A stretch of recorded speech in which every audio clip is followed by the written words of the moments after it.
My wife served me divorce papers with a smile, so I made sure she lost everything. The sound of papers slamming against the glass coffee table echoed through the spacious living room. Nathan sat frozen, his eyes locked on the divorce papers in front of him. Across from him, Sophia stood with arms crossed, a smirk playing on her lips. "You didn't think it would last forever, did you?" she asked, tilting her head. Nathan's fingers twitched as he reached for the papers. His heart pounded in his ears. Why now? His voice was calm, but inside rage burned. "Because I'd finally have a reason," she said, stepping closer.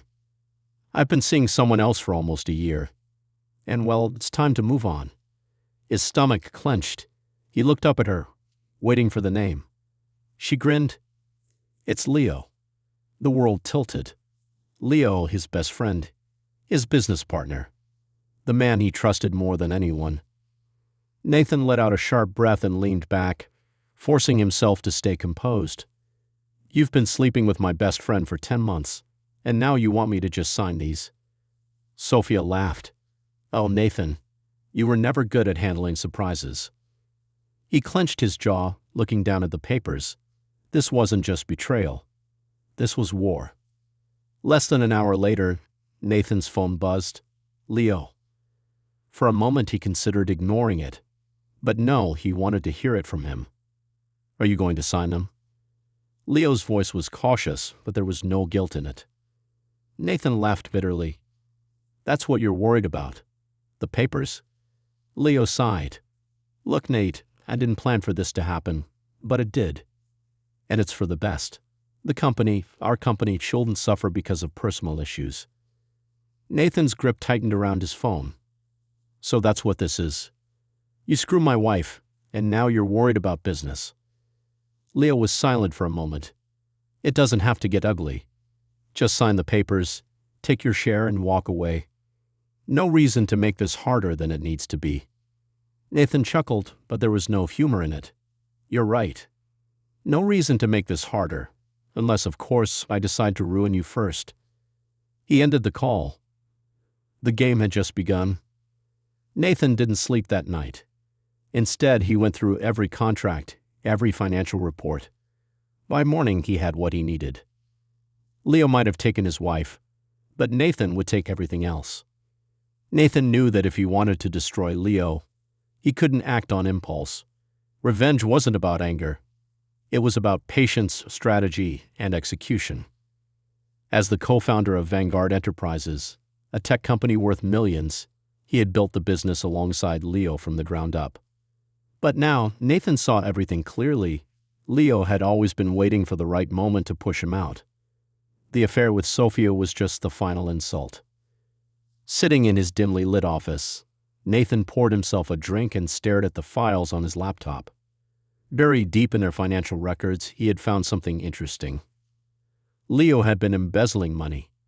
A slow smile spread across his face. This was it. His opening move. He picked up his phone and dialed a number. "Lucas, I need you to dig deeper into our financial records," he said. Lucas Carter, his longtime friend and corporate lawyer, was one of the few people Nathan still trusted. "Something specific?" Lucas asked. "Leo's transactions over the last 2 years. Offshore accounts, shell companies, anything that looks off." Lucas hesitated. "You think he's been stealing?" "I don't think Lucas, I know." A pause. Then Lucas exhaled. "All right. I'll see what I can find. But if you're right, this could get ugly fast." Nathan smirked. "Oh, it's already ugly. I'm just getting started." The next morning, Nathan walked into the office of Vanguard Enterprises as if nothing had changed. The glass walls of the skyscraper reflected the early morning sun, and employees greeted him as he passed by. But behind the formal smiles, he could feel the tension. Everyone knew. Leo was already in his office, waiting. "Nate," he said with a forced smile, standing as Nathan entered. "We need to talk." Nathan sat across from him, keeping his expression neutral. "Go ahead." Leo leaned forward. "Look, I know this is messy, but let's not let personal issues interfere with business." Nathan cocked his head. "Funny. That's exactly what I was thinking." Leo hesitated. I want to buy you out. Nathan let out a low chuckle. You think I'd just sell my half and walk away? Leo exhaled, clearly frustrated. Nate, come on. We both know you don't want to be here anymore. You're distracted. I can make you a generous offer. One that lets you start over, far away from all of this. Nathan pretended to consider it. Then he leaned forward. You're right about one thing, Leo. I am going to start over. But it won't be far away. It'll be right here in this office. And you? You'll be the one walking away. A flicker of unease crossed Leo's face. What the hell are you talking about? Nathan smiled coldly. You'll see soon enough. He stood up, buttoned his jacket, and left Leo sitting there, his confidence finally beginning to crack. That night, Lucas called. You were right, he said, his voice serious. Leo's been moving company funds into a private account under a fake subsidiary. It's fraud, Nate. If this goes public, he's done. Nathan closed his eyes for a moment, savoring the moment. Send me everything, he said. Lucas hesitated. You sure you want to do this? If this goes to court, it's going to be brutal. It'll drag the company down too. Nathan's voice was like steel. I don't care. He took everything from me. Now I'm taking everything from him. Lucas sighed. All right, but once this starts, there's no turning back.